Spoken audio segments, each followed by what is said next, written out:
This is Andi Purewal, Boxing Social in association with Betfred. I'm joined by Eddie Hearn, second down balance. Eddie is here with a weighing, very vocal audience today. What did you make of it? Incredible. It's what we want, and that's one thing the Irish bring, but also you've got to give props to Lee Wood fans in the city because they've been waiting for a fight like this for a long time.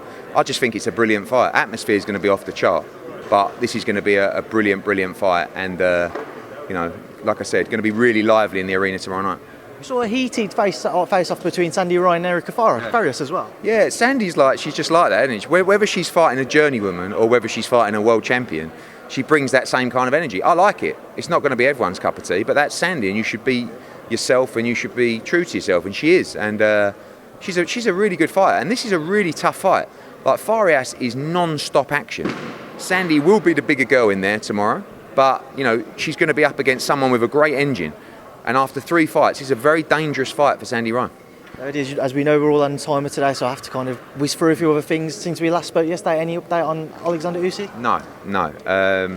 We spoke, 24 hours ago, just waiting to speak to Alex Krasik. Again, it's not something to chase people on at the moment, but we just need to know eventually where AJ stands. If Usyk won't be ready for end of May, early June, then we have to move forward with an interim fight, and we'll look at those opponents. But everybody kind of, from the interviews yesterday, which have just gone viral, pushing now to say what's happening. You're going to keep asking the questions. Everyone wants to know. So, and AJ will want to know as well. So we'll see what happens over the weekend. On potential interim fights, for one, I'm sure British fans would love to see is that Joe Joyce one. I know Deontay Wilder was at the top of AJ's list, but on the Joyce front, how realistic of a fight do you think that would be tonight? I don't know. I mean, for AJ, honestly, he would take any of those fights. Obviously, different promoters, different platforms, how much money do they want, etc. I'm sure Joe Joyce would be up for the fight as well, and I'm sure a lot of people on that list would be. I've had a dozen heavyweights, representatives of heavyweights message me and say, some of them are quite ridiculous, I won't tell you names, but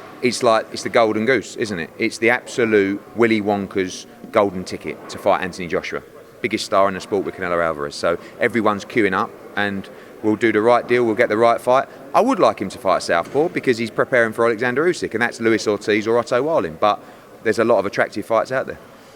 Tyson Fury dealing White, going back to the press conference, I saw a couple of interviews where Frank mentioned he thinks it could do 1.5 million pay-per-view buys. Do you think that's realistic? No, not on BT, but I think it could do 800,000, 900. It could touch a million. I mean, it would do over 1 million on Sky.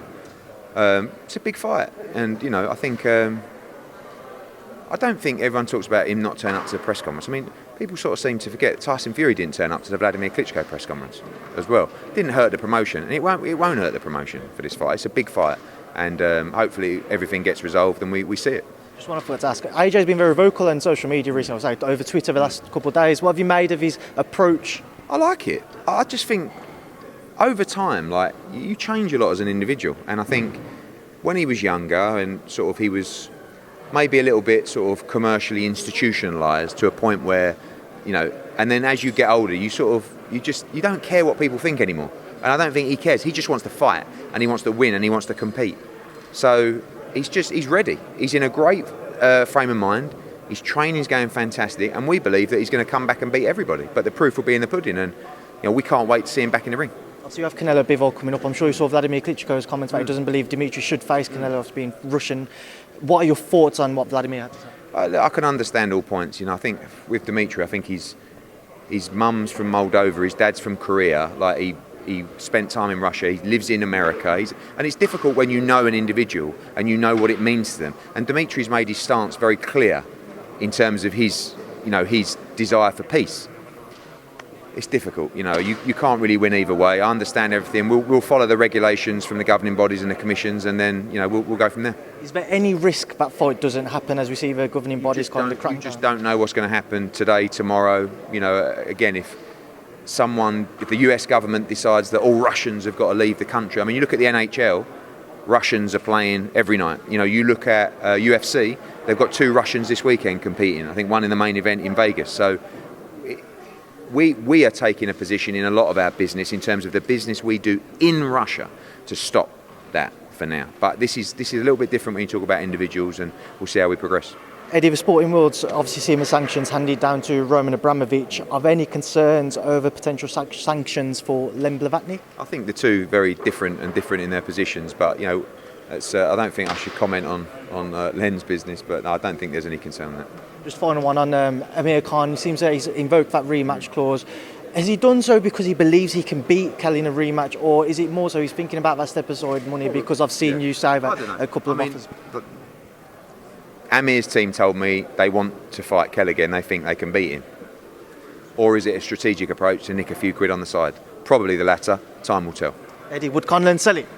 You haven't got to sell it. Just watch that Wayne clip back. 10,000 in there tomorrow night. Probably 3.5 Irish, 6.5 Nottingham. A brilliant fight for the world featherweight title. It feels like Frampton Quigg. You can see a great fight. I'm going for the Leewood late stoppage. Lots of drama, lots of noise. Live on DAZN tomorrow night. Eddie, thank you. Cheers.